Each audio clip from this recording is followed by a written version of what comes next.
Alhamdulillahi Rabbil Alamin.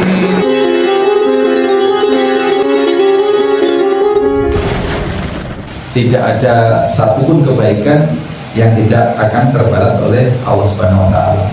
Bahkan para ulama menyatakan hal jazaul ihsan illal ihsan. Jadi tidak ada balasan kebaikan itu kecuali kebaikan.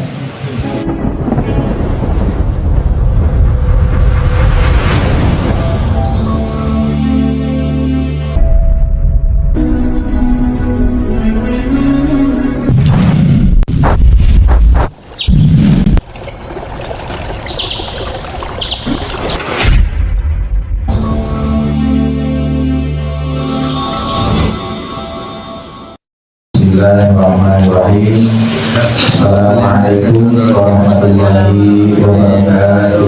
Waalaikumsalam warahmatullahi wabarakatuh. Alhamdulillah nahmaduhu wa nasta'inuhu wa nastaghfiruh wa na'udzu billahi min shururi anfusina wa min sayyiati a'malina.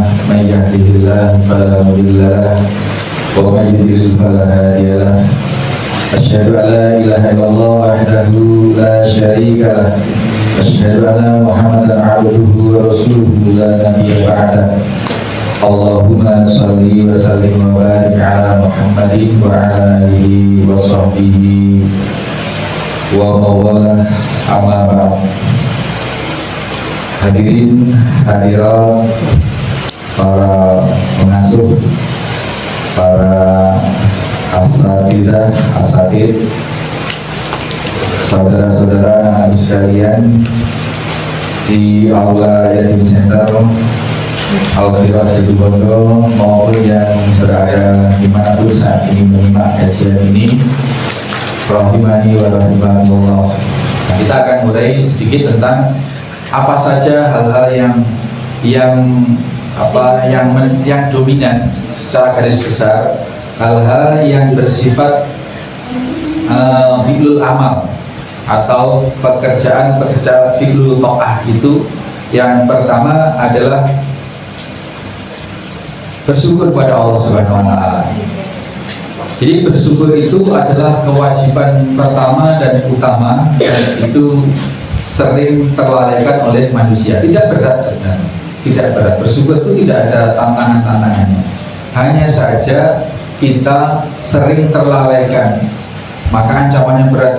Wala in kafartum, apabila kalian tidak bersyukur maka inna adzabi lasyadid.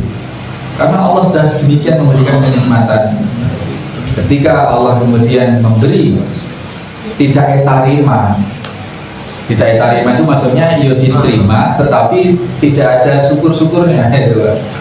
Tidak ada syukur-syukurnya. Maka kalau kita paling sesama manusia, kita ngasih ke orang itu ya diterima, tapi misalkan terus dicampakkan, kemudian ya mungkin nggak bilang terima kasih gitu aja, kita sudah tersinggung, sudah tidak akan lagi-lagi ngasih, misalkan seperti itu gitu.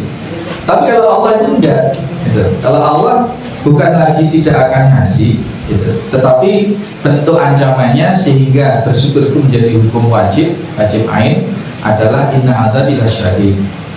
Jadi kalau tidak bersyukur maka akan disiksa dengan siksaan yang sangat berat. Ya, jadi manusiawi Pak, jangan tidak bisa disalahkan juga kita semua sebagai manusia. Ketika ngasih sesuatu, terus orang itu ya tidak bilang terima kasih begitu saja, itu sudah berbeda. Apalagi kalau orang itu dikasih terus malah cak-cai misalnya, wah itu tambah, itu manusiawi. Pernah Pak satu saat, bukan saya tapi ada, saya lihat ngasih orang di lampu merah itu ya 500 atau 1000, tetapi uangnya ratusan, 100 ribuan itu disebar Pak, disebar. Ya, jadi hal yang demikian ini yang manusiawi lah. Siapapun yang diperlakukan seperti itu pasti tersinggung atau pasti bagaimana lah gitu, pasti bagaimana. Nah, tetapi Allah Subhanahu wa Ta'ala, tetapi kita nggak bisa berbuat apa-apa. Ya paling-paling kalau kita nggak bisa nahan diri, cuman cari orang itu. Tapi kita tidak bisa berbuat apa-apa atas orang itu. Kita nggak bisa pegang orang itu terus kita pukuli atau itu tidak mungkin kan, kita melawan hukum. Tapi kalau bagi Allah Subhanahu Wa Taala ketika memberi kenikmatan tetapi tidak disyukuri, Allah ancam. Nah, dan sifat naluriah kita pun kalau kita memberi ke orang terus orang itu ngestoknya itu nyeneng nih lah, tiga itu nyeneng nih, kasih baju biar dipakai di baju. Nah itu akan termotivasi untuk satu saat memberi lagi. Ya. Beda kalau diberi nggak pernah kelihatan dipakai sama sekali. Jangan-jangan ya sudah nggak usah berberat juga, bisa jadi apakah misalkan kita memberi sarung Pak ya, memberi sarung. Saya pernah seorang jamaah itu ya kok celananya itu doang, kadang nggak pakai sarung, mungkin nggak pakai sarung. Saya sampai investigasi ke rumahnya apa orangnya, kira-kira nggak punya ya gitu. Karena mau ngasih orang itu juga harus ditimbang loh Pak, jangan-jangan nanti tersinggung dikasih. Nah setelah didalami, diteliti rumahnya, oh ya tidak kaya amat, dialog sama orangnya ya enak, insya Allah tidak tersinggung, baru kita kasih. Sarung baru masih segelan lah gitu. Segelan. Dengan harapan apa? Pastinya kita ngasih dengan harapan ya terus dipakai sholat, dipakai gitu. Tetapi yang terjadi tidak pernah kelihatan dipakai. Nah ini pasti ya meskipun gimana pasti ya ada unsur bagaimana dipakai. Padahal yang ngasih itu kadang-kadang punya pemahaman kalau dipakai sholat, ya harapannya dipakai sholat. Nah setiap sholatnya orang yang memakai pakaian dari kita mendapatkan apa pahalanya. Gitu. Terus kemudian kita kadang menyangka kalau tidak dipakai sholat berarti tidak ya Ustaz, berarti tidak dapat pahala sholat ya. Ya seperti itu, kadang-kadang seperti itu bisa. Ya ada dalil-dalil yang menyatakan di sana bahwa barang-barang itu termasuk pemberian, itu termasuk sedekah jariyah, senyapang dipakai untuk kebaikan, maka dia akan mengalirkan pahala. Tetapi ada dalil lain bahwasanya innama a'malu bi niat.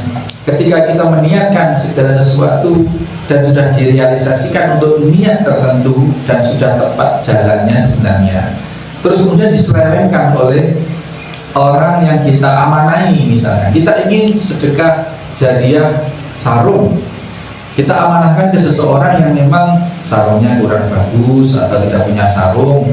Ini termasuk orang ini pemegang amanah untuk menjalankan misi pahala jariyah kita, tetapi tidak amanah. Sarung itu mungkin dikasihkan lagi ke orang lain atau dijual karena masih segelan misalkan. Itu innama a'malu binniyat, ya segala sesuatu berangkat dari niat. Kalau niat kita memang bersedekah jariyah untuk memperoleh pahala dari Allah dari setiap yang dia pakai, ya pasti Allah akan memberi sedekah jariyah, memberi pahala jariyah. Kita ingat dulu ada seseorang yang menaruh uang di masjid, dipasrahkan ke takmir, ini untuk jamaah yang memang membutuhkan. Nggak taunya yang ngambil uang itu adalah seseorang itu adalah anak dari yang naruh. Pulang ke rumah cerita, ya saya tadi dapat ambil uang sedekah yang memang disediakan di masjid. Bapaknya kaget, bapaknya nggak bilang-bilang ke keluarganya, ke anaknya kalau itu uangnya bapaknya. Loh nak, itu yang naruh bapak. Tapi maksudnya bapak nggak ke kamu kan anaknya bapak, anaknya ayah. Ini maksudnya ayah adalah untuk orang yang membutuhkan di masjid. Iya, tapi saya juga membutuhkannya. Sudah bisa, niat saya bukan untuk anak sendiri. Akhirnya dua orang ini berselisih, mengadu ke Rasulullah, Pak. Mengadu ke Rasulullah. Rasulullah menyatakan apa? Wahai si anak, yang telah kau ambil adalah milikmu, hakmu. Wahai kau bapak, yang kau lakukan kau sudah mendapatkan pahala di sisi Allah sesuai dengan yang kamu niatkan. Selesai. Maka dengan rumus ini, ketika kita memberi dan tidak katrema, tidak katrema itu apa sih Pak? Tidak diistor itu kalau bahasa karatu ya Pak.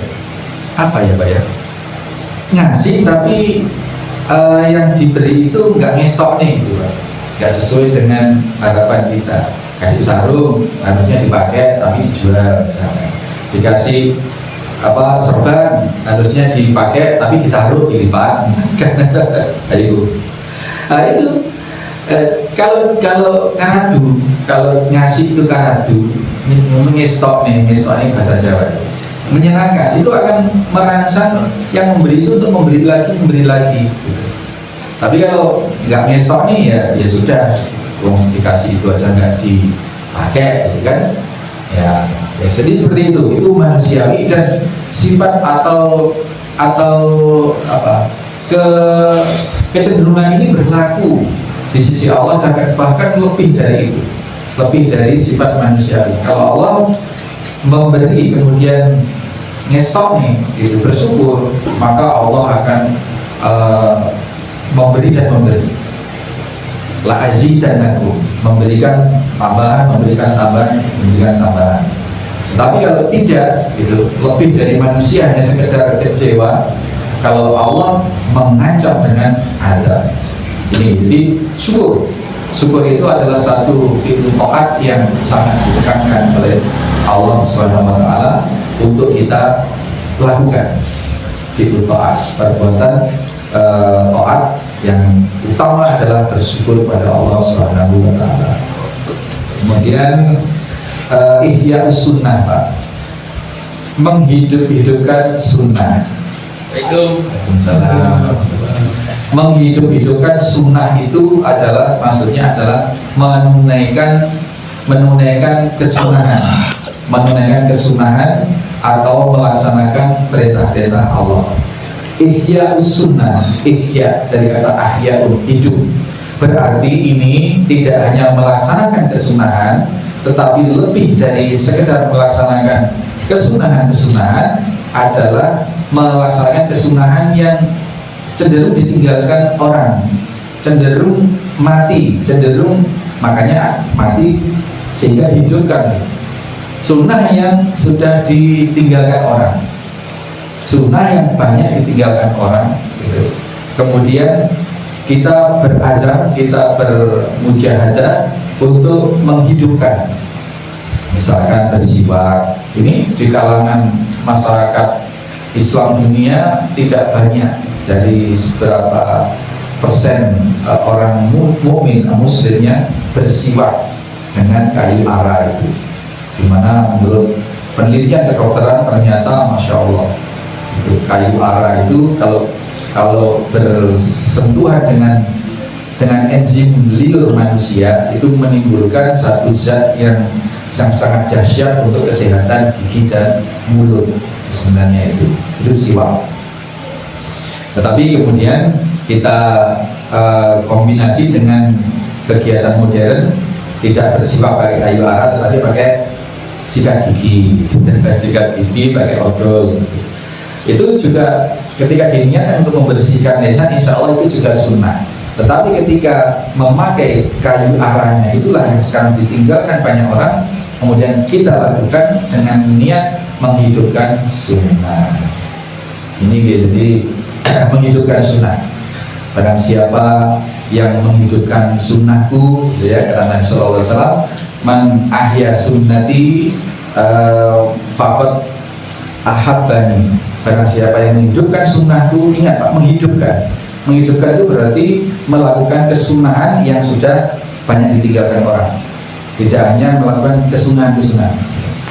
Barang siapa yang menghidupkan sunnah tubuh dan Nabi, maka faqad ahabbani, maka dia sungguh mencintai aku. Dan barang siapa yang mencintai itu, waman ahabbani kana ma'i fil jannah, maka dia akan bersamaku di surga. Ini menghidupkan sunnah, tidak sebatas melaksanakan kesunahan. Misalkan sholat rawatib 12 rakaat itu kan sunnah muakkad, sunnah yang sudah biasa, itu tidak mati. Sunnah yang itu sekarang tidak mati, dalam posisi tidak mati sekarang ini. Tapi kalau ketika sunnah muakkad rawatib itu ditinggalkan orang, banyak orang tidak melaksanakan, maka di situ berlaku ihya'us sunnah kalau kita melaksanakan. Sekarang yang banyak ditinggalkan itu diantaranya bersiwak, minum susu kambing. Maaf, minum susu kambing bukan saya promosi karena saya bukan agen distributor, bukan itu. Tapi susu kambing. Sekarang orang kalau minum susu itu rata-rata ya susu sapi gitu. Padahal susu kambing itu adalah kesunahan Nabi Shallallahu Alaihi Wasallam gitu. Dan setelah diteliti sebenarnya dari sisi medis dan lain sebagainya, manfaat susu kambing itu luar biasa, melampaui manfaat susu sapi pada umumnya. Itu gitu. Susu kambing. Gak promosi ya, saya memang jual itu tapi bukan dalam rangka promosi. Itu susu kambing siwak. Terus minum madu misalnya, kalau sakit minum madu, kalau sakit bekam, kalau sakit ruqyah. Ini kesunahan-kesunahan yang banyak ditinggalkan oleh orang. Nah, ketika kita melakukan itu kemudian dengan niat ihya'us sunnah, maka ini luar biasa, akan mendapatkan predikat bahwa kita mencintai Nabi, dan barang siapa yang mencintai itu kata Nabi sallallahu alaihi wasallam, karena ma'i fil jannah, dia akan bersama kami di surga. Itu menghidup-hidupkan sunnah. Manfaatnya apa? Dapat kecintaan Allah Subhanahu wa taala pastinya. Yang kedua, bisa menyempurnakan yang wajib. Sholat sunnah, apalagi sholat sunnah muakkadah, itu bisa menyempurnakan sunnah sholat fardu kita. Kita kenapa fokus ke masalah sholat? Karena sholat adalah kunci. Bahwa sholat adalah kunci, bahwa inna awala ma yuhasabu bihi abdi fil yaumil qiyamah as-sholat. Bahwasanya kelak yang dihitung pertama di hari kiamat itu adalah babagan sholat. Maka kesunahan yang kita kedepankan adalah kesunahan di dalam sholat. Karena apa? Menjaga. Kalau bahasanya Pak Haji Reku itu jadi gerbil. Jadi gerbilnya sholat wajib. Dan demikian juga dengan amalia-amalia fardu yang lain, puasa misalkan, puasa Ramadan. Nah, karena puasa Ramadan ini kita sangat menginginkan kesempurnaan. Jangan-jangan waktu puasa ya meskipun sudah kita upayakan dengan penyempurnaan berzakat fitrah. Zakat fitrah itu kan bisa fungsinya adalah menyempurnakan puasa ya, dari perkataan yang kotor, dari niat yang kurang baik, ditutuplah disempurnakan dengan zakat fitrah. Tetapi secara umum amaliyah sunnah itu adalah melengkapi atau menyempurnakan amal utama. Jadi kita lambari dalam sepanjang tahun dengan Senin Kamis, dengan puasa Daud barangkali, dengan puasa Ayyamul Bid. Ini dalam rangka selain mengharapkan keutamaan dari setiap amaliyah itu, kita niatkan secara garis besar juga untuk menyempurnakan amaliyah puasa Ramadan, untuk menyempurnakan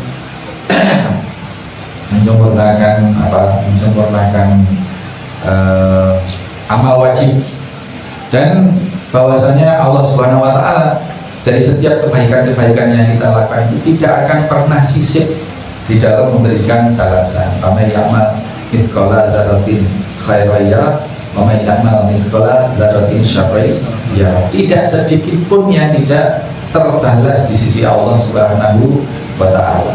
Tidak sedikit pun yang tidak terbalas. Tidak ada satupun kebaikan yang tidak akan terbalas oleh Allah Subhanahu wa taala. Bahkan para ulama menyatakan hal jazaul ihsan illal ihsan. Jadi tidak ada balasan kebaikan itu kecuali kebaikan. Kalau kita contohkan tadi, ngasih orang minta-minta, ternyata orangnya nggak mau terima kasih atau bahkan uangnya itu disebar. Itu kok dikasih kebaikan kok tidak dibalas dengan kebaikan. Nah, kebaikan itu tidak harus dari yang kita perbuat baik. Kita berbuat baik pada si fulan, ternyata si fulan itu tidak ada terimanya gitu. Pemberian kita diambil, tetapi dia tidak mengganti dengan sikap yang baik pada kita. Bahkan kita dengar dari orang-orang di belakang kita, dia cak-ngocai kita, misalnya ngomongin kejelekan-kejelekan kita, baik kejelekan yang memang jelek beneran maupun kejelekan yang tidak terjadi pada diri kita, misalnya seperti itu. Nah, kebaikan yang pasti dijanjikan oleh Allah Subhanahu wa taala untuk digantikan kepada kebaikan kita itu tidak harus dari orang yang kita berbuat baik. Gitu. Bisa jadi dari arah lain. Bisa jadi dari orang itu sendiri juga bisa jadi. Bisa jadi. Di Arab Saudi itu, Pak. Ini viral dan berlaku bukan masa lalu, ini masa-masa kini. Itu terjadi dan viral. Itu ditulis dari media ke media, diceramahkan dari mubalik ke mubalik. Itu ada namanya, sekarang di Arab Saudi itu ada namanya bank yang sangat terkenal, bank syariah namanya Ar-Roji'i apa itu, Ar-Roji'i. Itu milik Sulaiman Ar-Roji'i. Sulaiman Ar-Roji'i ini adalah ketika masih kecil, ya keluarganya ini pas-pasan, masih tingkat SD lah, jadi daiyah. Nah, suatu kali ini sekolah ini mau mengadakan rihlah atau kalau sekarang tur lah, study tour begitu, dengan biaya harus ditanggung oleh siswa itu 1 rial. 1 rial zaman saya ke Mekah itu 2.600, sekarang sudah mencapai berapa ya? 4.000 atau sampai berapa Pak yang terbaru yang ke Mekah siapa? Berapa Pak sih? Sekitar 4.000-an Pak ya? 4 kurang.